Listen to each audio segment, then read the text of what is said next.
Good afternoon and welcome to our discussion about equality in the live entertainment business. I'm Allie Harnell and I joined Live Nation last year to focus on all things that would advocate for, amplify, and advance women in our industry and, for that matter, the world. I've long been a champion for gender equality.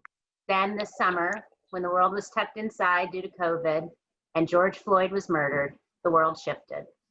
Blackout Tuesday gave me an opportunity to dive deep into what the movement was calling for, a true audit of my views on racial and social justice. And dive in I did. I read as much as I could, watched all the films and docs recommended, had lively and challenging discussions. The whole world, in fact, seemed to be doing the same and demanding change. Protests, statues being torn down, absolute unrest. There is a clarion call for justice and equality, and for me in particular, on intersectional gender work. So today we tackle our own house, where we work, to create a dynamic industry that reflects the public we serve. How do we do that? If we begin by looking at inequality, things start to change. It's changing hearts and minds, and it's changing systems and structures. First, we must question, who does inequality affect? What drives inequality? And then the more uncomfortable part, what's the system that drives the inequality, and what is our role in maintaining that system? Conversely, what is our role in changing it, and what are we prepared to do to achieve change? I'm looking forward to unpacking these questions with our awesome panel. So without further ado, I'll turn it over to them to introduce themselves. And I'll also remind everyone to try and mute when you aren't speaking. Hi, everybody. Good afternoon. My name is Binta Brown. I'm an artist manager and music executive, founder of a production company called Oma Lily Projects, and am also the co-founder and co-president of the Black Music Action Coalition. Hey everyone, thank you Allie and IEBA for having me. I'm Becky Gardenhire. I'm an agent at WME in our Nashville office. I run the Nashville office as a co-head, and I'm really excited. I've been doing a lot of diversity and inclusion work with the ACMs. I'm co-chair of their diversity and inclusion task force, and also help run and work with our Nashville office, our WME Nashville's office diversity group. So excited to be here, excited to hear the conversation. Hello, I'm David Carrigan. I'm dialing in from London, and I'm the Director of Diversity and Inclusion for Live Nation Entertainment in its international markets. I'm really excited to be here today to get a bit of a take on a North American twist to this issue and hopefully give a bit of a flavour for the international markets as well. Hello, I'm Donna Julian. I'm the Executive Vice President for Hornet Sports and Entertainment, which obviously is, I run also the Spectrum Center Arena in Charlotte. So get to dab into some sports and live entertainment as well. Been in the business for quite a bit of time, so I'm really looking forward to this opportunity to discuss this topic. Hello, everybody. My name is Noelle Skaggs, co-lead, co-composer of the band Fits and the Tantrums. Also founder of an initiative called Diversify the Stage that is looking towards creating a culture of accountability for diversity and inclusion in our live entertainment and touring spaces. Amazing. Welcome, everybody. Thank you so much for taking time to have this discussion. So let's just go back and start with Binta. The formation of BMAC, Black Music Art Action Coalition. Tell us how it came together, what the goals are, and your personal thoughts on the lack of diversity in our business and the things we're going to do to change it. Oh, so many questions.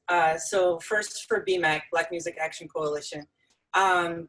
It started really after the brutal and horrific murder of George Floyd. I got a call from my good buddy, Jeff Azoff, who I know is also one of your good buddies. And he and Doug Davis and Sean Holiday and Damian Smith and Prophet, they were having a conversation. They asked if I wanted to join in on their conversation. And then from there, it grew into an appreciation and a recognition that that artist managers in our business, and particularly those of us who represent Black music and work in Black music, that we needed to pull together and operate on behalf of our artists with one voice, one clear voice, in order to eradicate racism both within the music business as well as within broader society. And part of the premise of that is that for so long as we have racism in music, in sports, in film and television, because we set and influence culture, we're going to continue to have a racist society. It's really difficult to root out racism just on a policy basis if the businesses that promote culture and celebrate culture and set culture are themselves hobbled by deep structural systemic racism and, quite frankly, plantation capitalism. And so that's why we came together, and we've had our work cut out for us, quite frankly.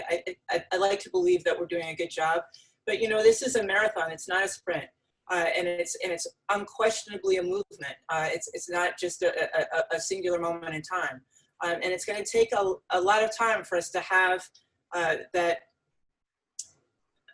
for us to really look within, to understand how we got to this point, and to have a true internal change of heart, which I think is ultimately what's going to be necessary.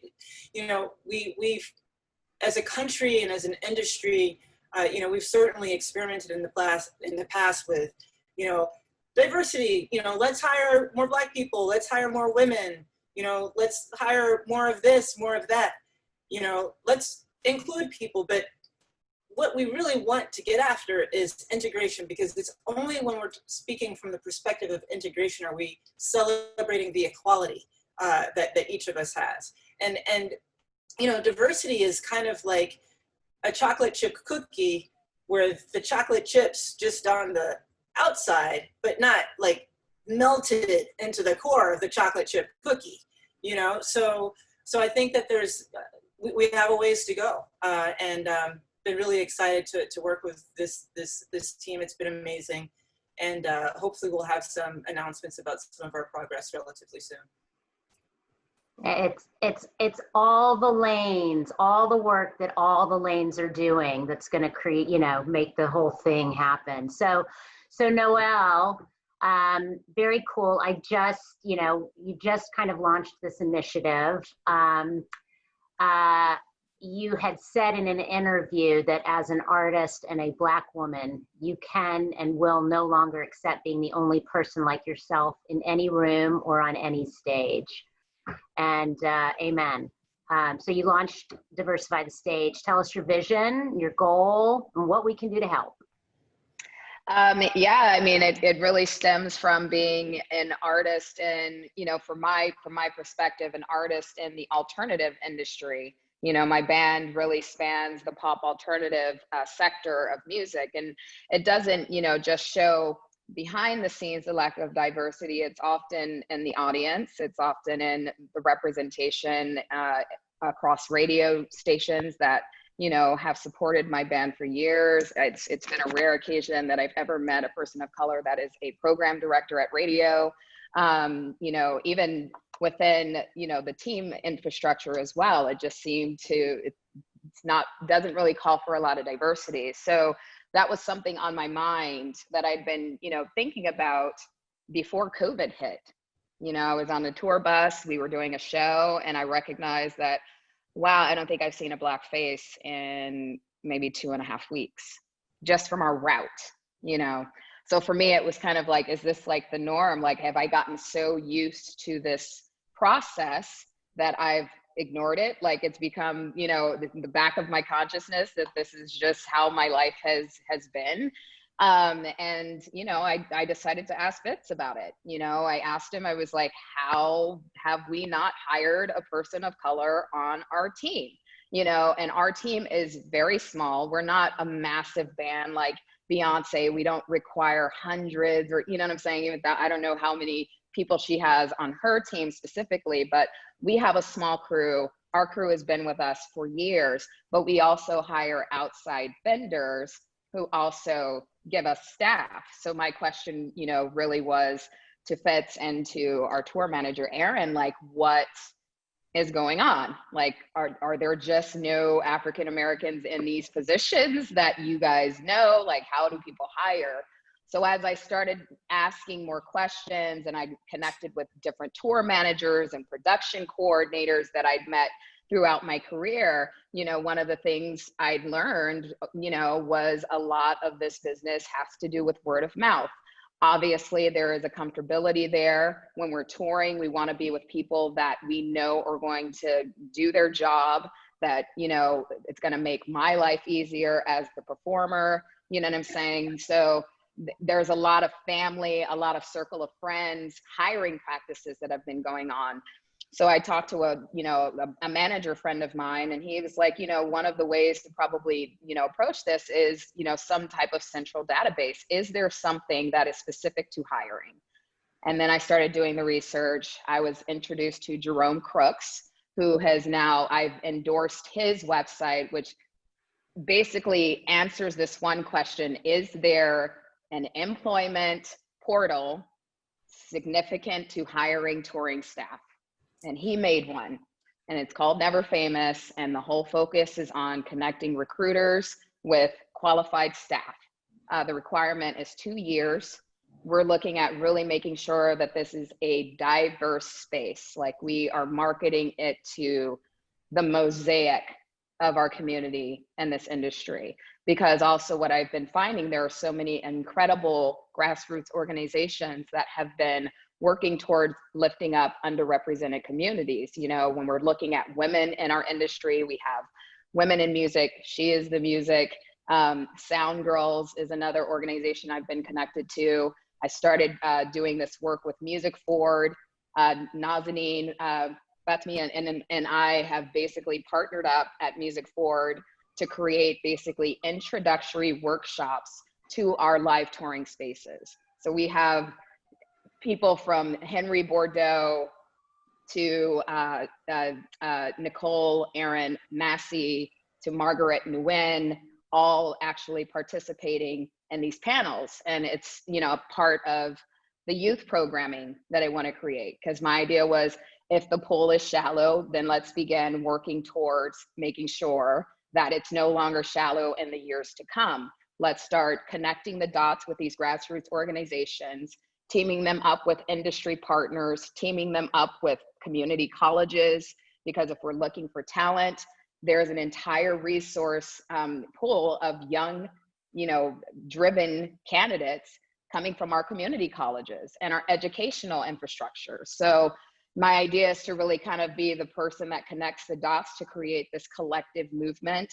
I want to team up with BMAC. I want to team up with Live Relation Urban to see how far we can take it, because for me, it's about creating that long-term change that we've all been talking about and looking for. So if we can, you know, create this kind of village, you know, and support our youth, introduce them to this ecosystem of job opportunities, get them equitable opportunities in the end that also consist in mentoring, then I feel like we're gonna be on a better path. So that's kind of my focus, is encouraging people, one, to get themselves on Never Famous, so that we can start creating an infrastructure that is central to our industry and hiring staff. And then let's uplift the youth and get these individuals, you know, into the ecosystem. You know, that's my TED talk on that one. I'm exhausted by just your brain. So good for you, and it sounds like it's off to a great start. You're the way you're looking at it and the way you're approaching the work. So so congratulations to that. And we'll come back and we'll connect some dots here. So Becky, as you mentioned in your intro, in addition to being a partner at WME, you're the co-chair of the Diversity Task Force at the ACMs. I'd love your thoughts on how we deal with the pipeline of talent, not just recruiting, but retaining. As Nicole mentioned, and as Binta mentioned, it's like we have to figure out how to get more people in the pipeline, but even interested and open to access and the opportunity. But then, you know, not just recruiting, but how are we retaining this talent? What are we doing? Yeah, I mean, I loved how Binta said the chocolate chip kind of metaphor, because it's so true. Like, you can hire someone that fits whatever box you need to hire, not to be, you know, crude about it, but then it doesn't matter if they don't feel included and want to stay, right? And if they don't see the possibilities. I mean, I think that's a big thing. It's like, you know, get someone in early to see the career opportunities, whether that's on the stage, whether that's behind the scenes, whether that's in a corporate kind of setting that I'm in, or any of us might be in on this panel right now. And I think that's so important. And I know from the ACMs, we kind of rolled out our plan to really divide it into a membership category, which is obviously, you know, this is specific to the ACMs, but also to our industry colleagues and the artists, to the staff, and then overall to the fans. Because, you know, Noelle, I love how you said, like, sometimes you can look out on the stage and there can be some diversity depending where you are or what kind of show or what kind of festival it is, but those fans have to feel included and want to be part of that ecosystem as well. Because when I mean, I know when I grew up watching concerts, you know, I didn't, honestly, I had no idea that I could have a job doing this. And then you eventually figure it out, right? But there's a lot of that education process. So to make sure there's access for those fans that feel included and want to be part of the business, and then how do they get there and opening those doors. I mean, I love what you're doing, Noelle. I'm here to help. We're definitely going to connect. And Binta and I have connected on some things too, and we're going to keep connecting on things, because it's like we need to keep opening doors so more and more people can want to even get their foot in the door, and then we can do and there's a lot of heavy lifting to keep them in and want to stay and want to keep growing. And it's a vague answer, right? Because it's going to be different for each type of sector. You know, getting someone to stay on the road, it's hard if you're the only person on the road, whether you're a female, whether you're Black, if you're the minority on the road. I mean, first of all, being on the road, no thank you, that's not for me. That's why I do what I do. That's not an easy life anyway. So then to try to get more people on the road when they feel lonely and feel like they're out of place, that's a big challenge. But the same in a corporate office. I've seen it firsthand, where if you're the only one in the office that looks like you, that talks like you, that has cultural, you know, religious differences, you know, you can feel pretty outcast right away. So I know we talked about systems. One of the big things that I like to think about is, yeah, systems need to change, but people need to change. Because even if you change those systems and the people aren't there to support it, it's not going to change the overall problem. Thanks, Becky. So I want to turn to Donna. So when Noelle was talking about, you know, going 2.5 weeks and not seeing another Black person on tour, I've been in this business for 30 something years. And yes, there are some women, but for the most part, as I became more successful too, I was truly the only woman in the room most of the time. And I have toured this country extensively. I've been in every arena in this country. And when I walked into Charlotte, this Q1 with my girl Oprah, and Donna met me, and she was the boss, I was like, hello. And why isn't there more of this? Because no offense to all my brothers out there, and by that I mean all the white guys who run all the buildings, and I love all of you. I know you're on here if you're on here, but you know, we have got to see more diversity in all of these spaces, and Donna is one of the baddest asses. So I want you to talk about your experience, because I can't imagine what it's been like for you to get to where you are. So just talk to us about your experience. Thank you. And I was happy to see you when you walked in that door. No, it's a great question. You know, for me, I have grown up in this business really always being the only person in the room who looks like me, who's a woman, who's a person of color. So it has become kind of the culture that I've been in. We've seen some more women now coming to be GMs, in particular NBA facilities, but not any other women of color that I'm aware of at this time. So first of all, it's important for people to see me, right? I have to make sure that I'm being seen, not only for a person who may be thinking about a career and say, wow, I had no idea that I could do that because I look like her. So I think there's power in that. I also think there's power in me dealing with people. Like when I first started, I'd walk into a room and they'd be like, we're waiting for the GM. And I'd be like, well, here she is. This is it. So I feel like that's kind of part of what I'm supposed to be doing here. But it's a challenge. And I think you have to create an opportunity to improve people, give people an opportunity to grow in this building. I think if you know our building, I work hard on diversification. I have a variety of people. I make my net really big so that I can incorporate people into the opportunity to hire them for jobs, interview for jobs. Not everybody has to have a 10-page resume that can start in this business. I think we have to open our mind to what is the skill set that we actually need to do the job versus these long documents of what we need. And then, you know, very good starting up programs with interns. I've hired numerous interns just to give them a chance. So it's almost like that net's just got to be bigger. We've got to give more people the opportunity to be seen and give them a chance. So that's kind of where I am. But yeah, it's been a struggle. It's been a challenge. I always felt like I was supposed to be there. So I was confident in that space, but it has been intimidating sometimes when you're constantly the only person in the room that looks like yourself. I was raised by two great parents who kind of gave me a great foundation so that I could feel like I could be there, but not everybody has that. So it's community outreach that I'm trying to do. I'm a big sister. I have a little sister I just got in the Big Brothers and Big Sisters program. So for me, it's just putting myself wherever I feel like I can make a difference in someone's life.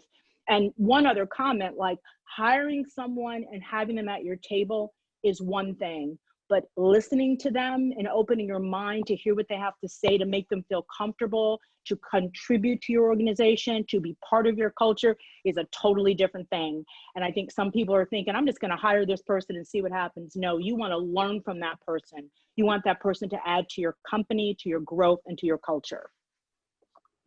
Absolutely. Absolutely. Yeah.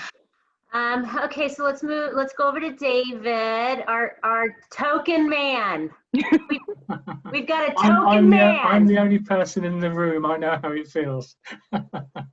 See?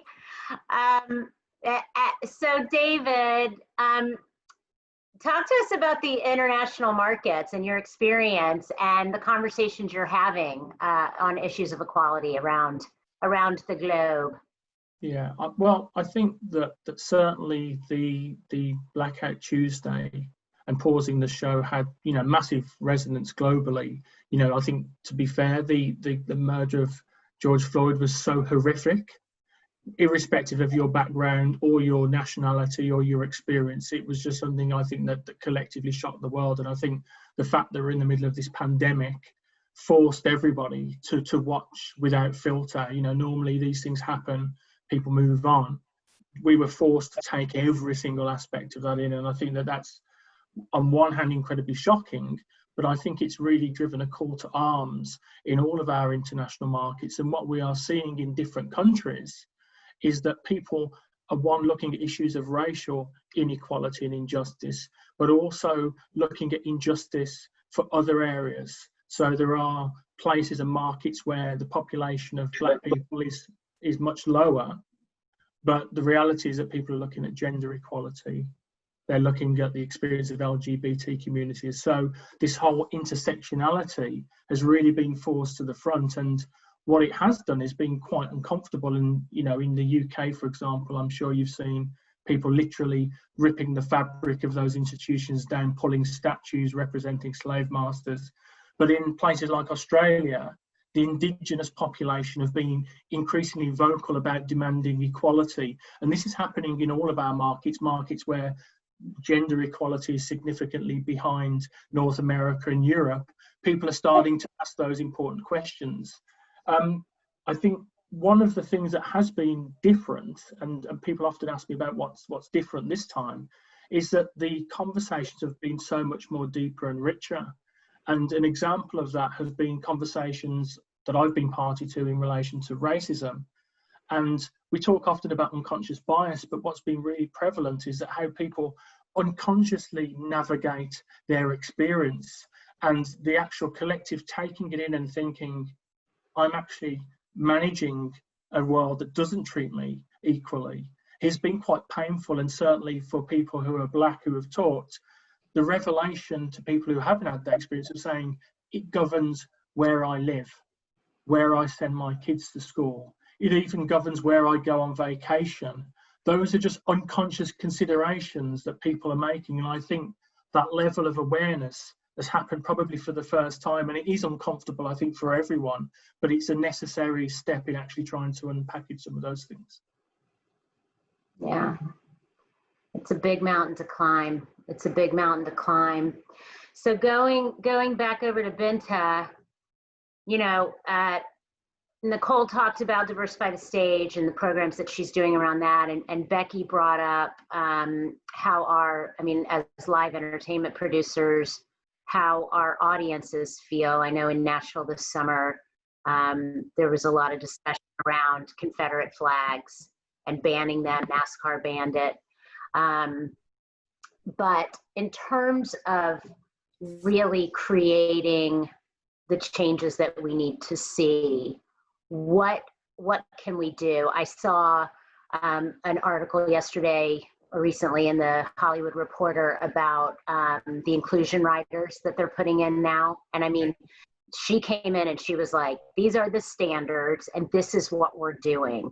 So a press release is great, performative action is great, but when you set accountability and you set standards, now we all got to rise to that. But Binta, I'd love you to talk about that a little bit. Like, what are the things? What are the quantifiable things that you think that we can be doing?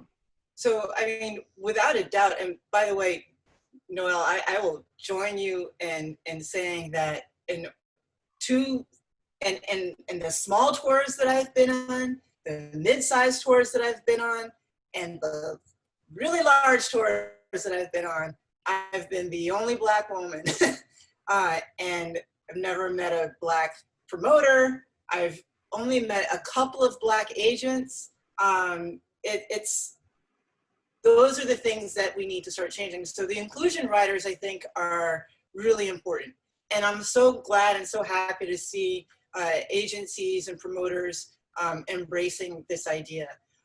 There's a step beyond that, which bears mentioning, which doesn't really affect us in the live space as much, but they've done this in the Oscars. I've heard rumors that BAFTA is doing this, and that's looking at if you're going to be eligible for a Grammy, if you're going to be eligible for awards from Billboard, if you're going to be eligible for whatever the award body is, that within the next several years, we need to start mandating that teams represent what America is. And then I think that our desire to get these awards is so strong that people are going to do it, because they're going to look around and they're going to realize, oh, wait, it turns out, that there are Black people who can do this and who want to do this, or that there are women who want to do this, or whatever the group is that isn't there, that's not, all the white guys that we see around these spots. As I was listening to everybody else, I was thinking about my own very, very, very small team. And then also teams that I've put together over the course of the last several years. I haven't actually really hired that many men. And it's not that I have anything against men. I love men. I think men are wonderful. But there are a lot of women who they see me in a place of visibility. They want to work in the music business. They want to work in entertainment. And so they're sending in their applications or their resumes, or they have the courage, to figure out how to reach me over direct message or whatnot. And they happen to do it right around when I'm looking for somebody usually. And they're really extraordinarily well qualified. And it's kind of easy to hire women. Like there are lots of women who are out there. And I believe that the same thing is true when it comes to doing a better job of integrating Black folks. So, the only place where I have seen, and actually it's not integrated, but the only place where I've seen a lot of Black people in the audience and at the clubs, and they're not necessarily the clubs that are run by promoters like AG or Live Nation, is on the Chitlin circuit. You know, there you see a lot of Black folks. But here's what the crazy thing is that when I say when I speak of the Chitlin circuit, outside of the Chitlin circuit or outside of Black music, very few people know what I'm talking about. In fact, some people have gone so far as to tell me, Binta, that doesn't exist. And I'm like, well, how do you think all of these acts broke? Where do you think they started? You know, they started by playing and performing in front of Black audiences. You know, in small towns, it's regional. And so I think that's one of the other things is that we not taking over that circuit, that touring circuit, but learning and looking at that touring circuit and figuring out what are, you know, like, who are the people who, you know, could work at 2 different kinds of venues, you know, like, because they're there, they're getting the skills. And there are tour managers who come up through there, you know, like all of these people are out there. So I think inclusion riders are important. I think it's important for us to look at our award process and what are the criteria that we're considering when we're determining eligibility. I think that we should also be looking, quite frankly, at, you know, like just like the pure numbers, right? So if you're an agency and you look at yourself, you put up your annual picture, your training picture, and you do not see anything but white faces, you don't need a comprehensive study to tell you that there's a problem. What you need is to go and hire Black people or Hispanic people or Asian people, because you can see it.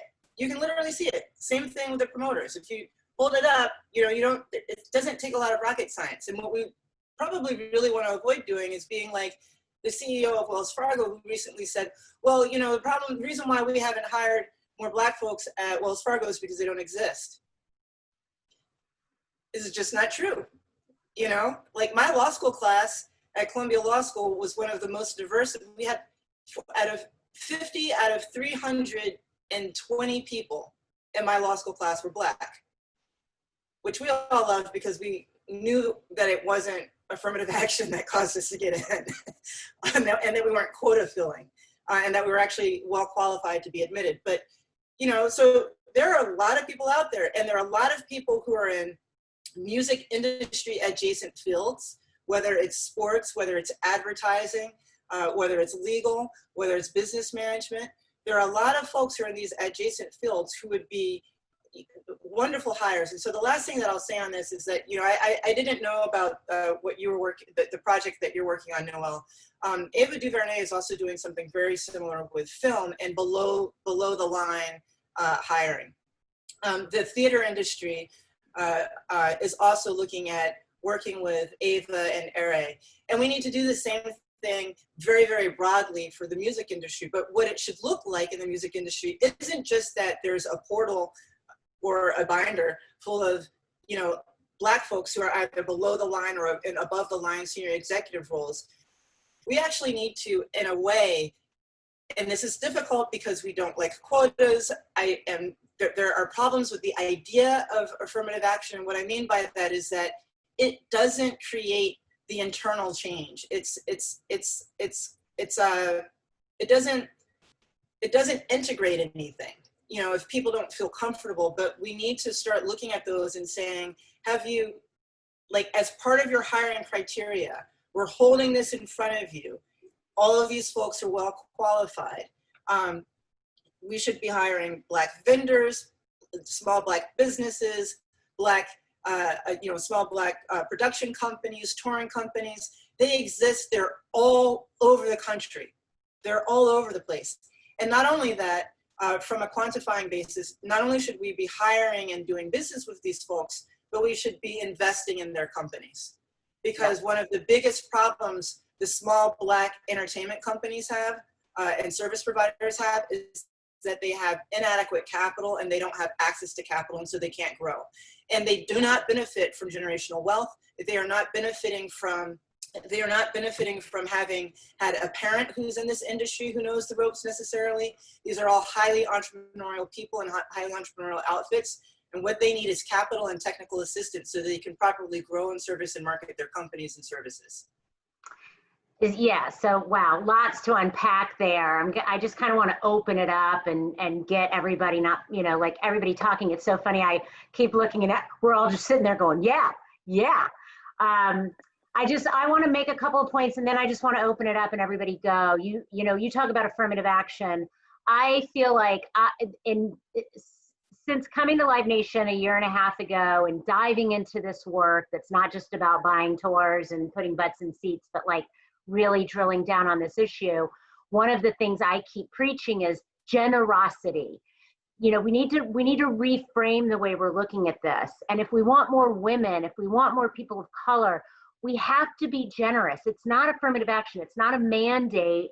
There should be mandates because it's never going to frickin' change unless it's mandated, unless your bonus is tied to your performance of hitting these numbers. We have to do that, and we all have to just, drill down and hang on and do it.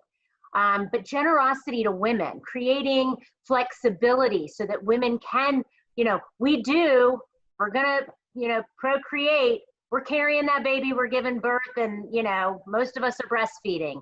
So how are we creating a space for that? How are we creating a space for women, the invisible labor of women, the things that we take on?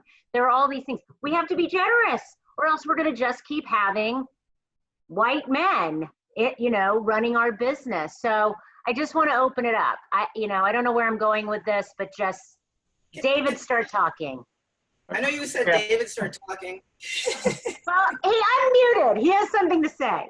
No, I was just going to say that I think the point that was made about the potential impact of the entertainment industry on local economies through this supply chain, opening up the supply chain, is probably the one area that I'm most excited about. No matter how big your business is, you can employ thousands of people, but when you're spending around $2 billion a year on vendors and procurement and businesses, the scale of the impact, the potential impact to not just change how a business works, but change the fabric of neighborhoods and communities and give disenfranchised groups an opportunities is an absolutely fantastic opportunity. And it's one of the things that I've seen emerge from the discussions within Live Nation. But collectively, when you're looking at the whole of the entertainment industry, there is a huge scope to change not only people's life chances now, but actually for generations to come, because we know that when wealth is accrued within families, that has a knock-on effect to children and future generations. And that really is an opportunity that I do believe that we're going to walk through. Mm-hmm. Pam sent us all that Citi report. I don't know if anybody got a chance to look at it, but Citi recently published a report called Closing the Racial Inequality Gaps, where they assert that the economic impact for not addressing racial gaps has cost the US $16 trillion over the last 20 years. And further, if we close those gaps now, we could see $5 trillion additional GDP over the next 5 years. So we're all business people here. If for no other reason than our businesses will actually do better, we should be fighting for equality. So that's just to kind of like bookend what David was just saying. Open it up. Anybody got comments, thoughts? Gotta jump in on that. Racism is like insanely expensive. And think about it, if people aren't numbers people, think about it visually. When things are divided, you have less. When things are integrated, you have more, and you have the ability to grow the pie. So the idea that we have to have a mindset of protecting what's ours, and like any business, any institution that adapts the habit of mind of, I have to protect what I've gained and what I've earned. And that's when you stop innovating. That's when you stop expanding. It's when you stop actually competing, because all you're doing is being defensive. Defensiveness is an inherently anti-growth strategy.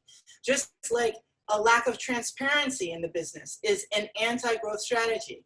When we're transparent and when people know what's going on, then we actually, and there's better information, then we can compete better against one another. When people are competing, there are derivative benefits because the pie is just continuing to grow and to grow and to grow.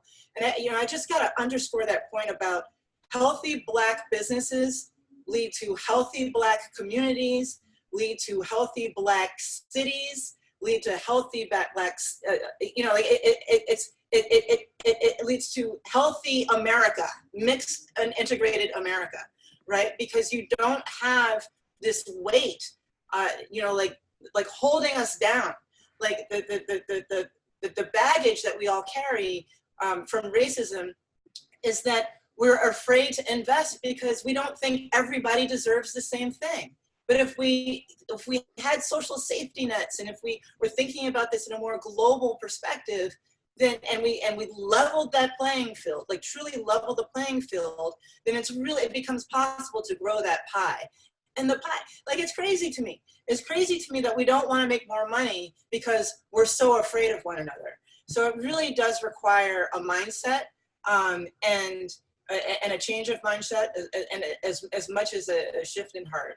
So when people are so worried about saying something that's going to outcast a part of their fan base, I'm like, there's more fans out there. You will get more fans if you are honest, and if you are respectful, and if you are inclusive, I promise you. So that's all I'll say. Donna, back to you. No, that's great. I just was going to chime in on, of course, supporting minority business and women's business is important, but also the ones that we're doing our all other business with, we have to hold them accountable for what is their platform? What are you doing in a company? Like, what is your diversity program? What is your hire? Like, we just had, I won't mention any names, but we just had a bunch of presentations. All white men came in to present to us on something. And it's just like, that's not what we're looking for. We're looking to work with someone who feels like we do on diversification and opportunities for people. So I think that's just such a big pot that we've got to dive into. And there's a lot of opportunities there. Yeah. And certainly in the UK and other international markets, this whole issue of supply chain has been really important because one, it's challenged this perception that white business, if you want to call it that, doesn't have a stake or doesn't have an interest in supporting the Black community, and we know from our experience that isn't the case. But in some cases, the scale of contracts is so large that smaller startups can't actually have the capacity to access those. So actually providing a consortium environment where many smaller vendors work together with a larger vendor is a really good gateway in, and that's been a really successful part of what happens. So Noelle, I also saw you've mentioned the need to break the cycle of peer-to-peer recruiting and closed networks that are critical for opportunities within touring. I got to tell you, I'm guilty of it. I've hired a lot of people over the last 30 years. And literally, it's like, where'd the recommendation come from? Where'd the resume come from? Okay, I'll give that person a shot. And typically, it's usually a woman, to the point where I got called out for reverse discrimination and got my hand slapped that I was only hiring women. But talk about that a little bit, and this critical step that we need to take in terms of opening it up. I think definitely having a resource, that can be a replacement. We were always going to hire people that we're comfortable with. That's how I got my job. I got my job with Fits and the Tantrums because I was the first name that popped into our saxophonist James King's mind, because we just happened to have finished a tour together with a different project 6 months prior to him working with Fits. So I understand the word of mouth, thing. It kept, musicians in my community of Los Angeles working. We call each other for sessions. I know that is an important step. When we have an ecosystem that is so vast, and we have the large problem of our stagehands and our touring communities, like agencies across the board, looking like one thing, and it being a continuous conversation about how we're going to change it, but then no real actionable change or quantifiable change has been happening, right? We're talking about seeing is believing.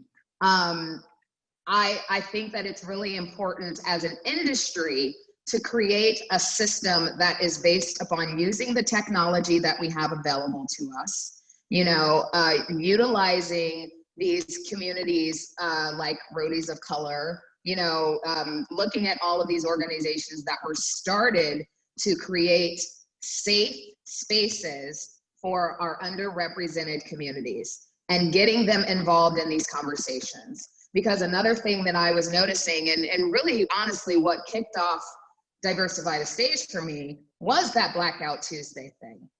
It was like, okay, so here we are with another executive, talking about diversity and inclusion, but their board is all white dudes. Where are you trying to fix that?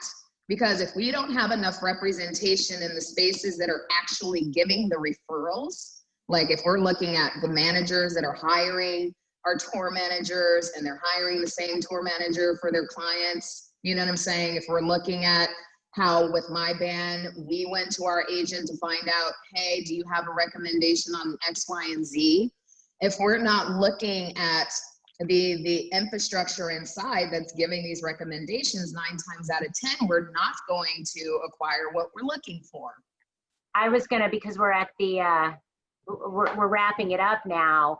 I was gonna ask everybody just real quickly to say what you're excited about, because I know this is really hard work and there's a lot of despair, there's a lot of chaos, there's a lot of uncertainty from COVID, there's a lot of things that are really hard.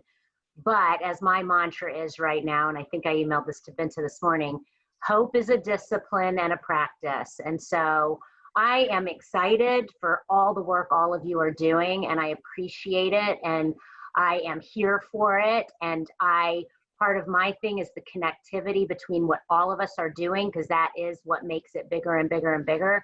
But if each one of you could just take a second and talk about what you're hopeful about, what you're excited about, that would be an awesome way to bring it back. I'll jump in. I agree with what David said earlier. I think it's amazing we're having this panel, we're having these conversations, and there's so many of us doing work, and whether it's in different sectors, but it's overlapping, we're all coming together to just keep, going up this mountain and moving this boulder. So yay, that's hopeful for me, and I'm excited. I know it's hard, but we can all do hard things, especially when we have a good support team and we're all using each other to keep rallying. So congrats to all of you. And thank you to all of you. Okay, I'll go.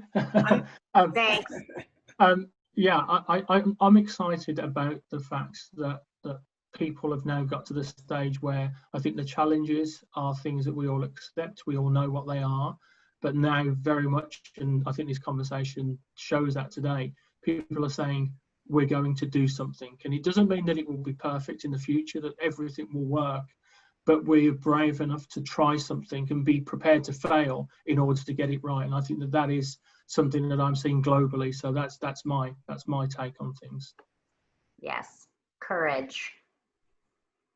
I am hugely excited by the prospect of live coming back. I'm not saying that it's coming back next week, but I'm excited for the moment when it does come back. And the reason why I'm excited is not just because we'll all be making money again, that'll be nice. But I'm excited because when live comes back, I'm excited because there's pent up demand for it. There's pent up demand for all of us to be together again. And we've learned so much about ourselves during this period where we haven't had live. And so I'm excited for live to come back. I'm excited for that experience of, I remember the first time I saw Fits in the Tantrums in Central Park, probably maybe a decade or more or so ago. I'm excited for that moment where, people of different backgrounds are all standing and we're rocking and we're moving to the same beat, because it's always been music. It's been that thing that helps us to see our shared common humanity in one another.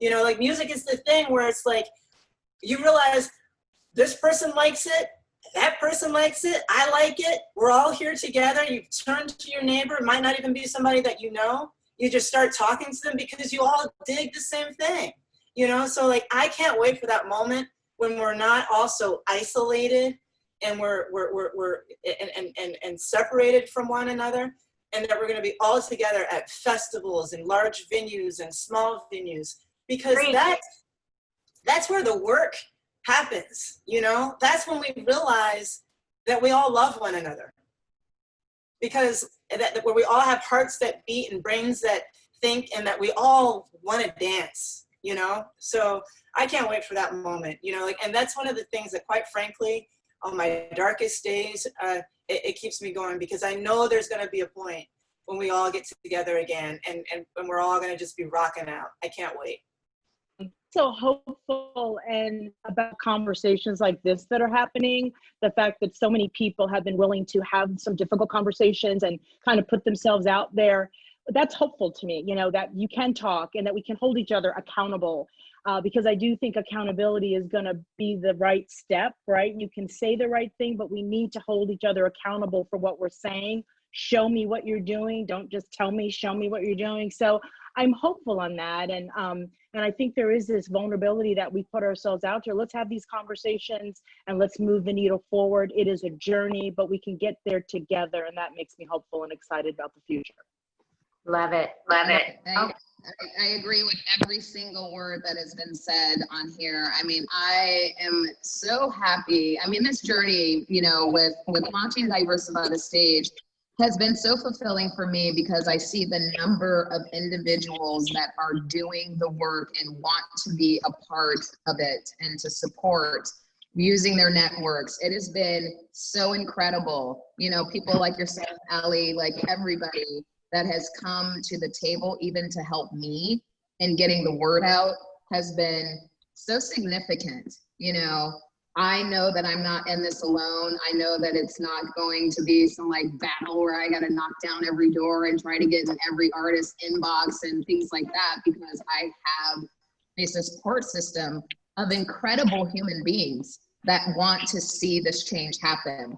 And I think I'm looking really forward to, like Benta said, when we start up again, and we're seeing what we're now putting in place, seeing what happens going into 2021. You know what I'm saying? Because then we get to really see, you know, where the kinks are, where we still need to work and do all of these things. So I'm really looking forward to seeing the progress. I'm looking forward to seeing the progress within my own team and my stage, you know, stage crews and who we hire, and just having an impact also on young people. You know, I got into this business to help people. I didn't get into it to become famous. You know, like if I could have lended anybody any amount of joy in my career, then I felt like I actually contributed to society in some way. And that's what gets me on that stage every night. So I'm looking forward to just the progress moving forward, and, you know, all the work that we're going to be able to do together in the future. Love it. Okay, so in closing, I want to read something I read this morning that really spoke to me. I've edited it a bit just for the sake of time, but and it takes courage for me to read parts of this, because I'm so programmed in my own Stockholm syndrome and misogyny and all of the things I've been programmed by for the last 30 years. But here it goes. Each of us can help fix this. Each of us can own our racism, own our re-education, speak up against injustice, make a difference in our communities, and uplift and support Black and Brown people. We can relearn our own history. We can acknowledge racism in our schools, society, justice system, all of it. We can believe Black people when they tell us something is racist and hold space for their truth. We can make space for Black and Brown people, especially women, to be in leadership and support their leadership. We can stop supporting the patriarchy and relying on our whiteness and closeness to men to advance ourselves, traitors to our own needs, interests, healthcare, and sex. We can break these pieces down for our family and friends, creating a wave of understanding. We can be active in our communities for actions that do not directly benefit us. What we need is all of us working together to stand up for human rights now. So with that, I want to thank you all for taking part and showing that it's uncomfortable having conversations about equality. I feel better being on this journey because of people like you, and I know we can make a difference. And I am here from my platform and my humanness to do whatever I can to help anybody fighting this fight.